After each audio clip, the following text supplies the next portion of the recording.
Hello friends, welcome to Rina's kitchen. আজ তোমাদের সাথে আমি যে রেসিপি শেয়ার করব সেটা খেয়ে তোমাদের মন এবং পেট দুটোই ভরে যাবে, কারণ এই রেসিপি এতটাই দুর্দান্ত হয় খেতে। তো প্রথমেই এখানে আমি কিছু ইলিশ মাছের লেজা নিয়েছি, সেগুলোকে ধুয়ে পরিমাণ মতো নুন আর পরিমাণ মতো হলুদ গুঁড়ো দিয়ে আমি লেজাগুলোকে মাখিয়ে নিচ্ছি। লেজাগুলোকে ভালো করে লবণ আর হলুদ দিয়ে মাখিয়ে নেওয়ার পর গরম তেলের মধ্যে আমি এক এক করে লেজাগুলোকে ছেড়ে দিচ্ছি। দিয়ে এবার ওপিট এপিট করে নিয়ে আমি লাল লাল করে লেজাগুলোকে ভেজে নেব। খুব হাই ফ্লেমে দিয়ে ভাজা যাবে না, নয়তো উপরটা ফ্রাই হয়ে যাবে কিন্তু ভেতরটা কাঁচা থেকে যাবে। তাই একটু মিডিয়াম ফ্লেমে রেখেই আস্তে আস্তে লেজাগুলোকে ভাজতে হবে।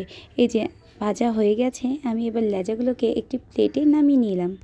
লেজাগুলোকে প্লেটে নামিয়ে নেওয়ার পর আমি সেই কড়াইয়ের মধ্যেই গরম তেলে শুকনো লঙ্কা ভেজে নেব। শুকনো লঙ্কাগুলো আমি একদম কালো কালো করে ভেজে নিচ্ছি। আমি কিন্তু এখানে অনেকটা পরিমাণেই শুকনো লঙ্কা দিয়েছি, যেহেতু আমি ঝাল খেতে খুবই পছন্দ করি। আর যারা তোমরা ঝাল খেতে খুব একটা পছন্দ করো না, তারা কিন্তু লঙ্কার পরিমাণটা একটু কমিয়ে নিও। লেজাগুলো একটু ঠান্ডা হয়ে যাওয়ার পর আমি একটি শিলনোড়া দিয়ে লেজাগুলোকে একটু থেতো করে নিয়ে বড় বড় কাঁটাগুলো যে আছে সেগুলো বেছে নিচ্ছি। এই পার্টটা কিন্তু সবথেকে মেন পার্ট, কারণ এই সময় একদম নিখুঁতভাবে কাঁটাগুলো বেছে ফেলতে হবে, নয়তো যখন আমরা খেতে যাব তখন মুখে লেগে যেতে পারে। তো সবগুলো লেজার আমি কাঁটাগুলো একদম ভালোভাবে বেছে নিয়েছি। এবার শুকনো লঙ্কা আর লবণগুলোকে আমি ভালোভাবে মেখে নিচ্ছি।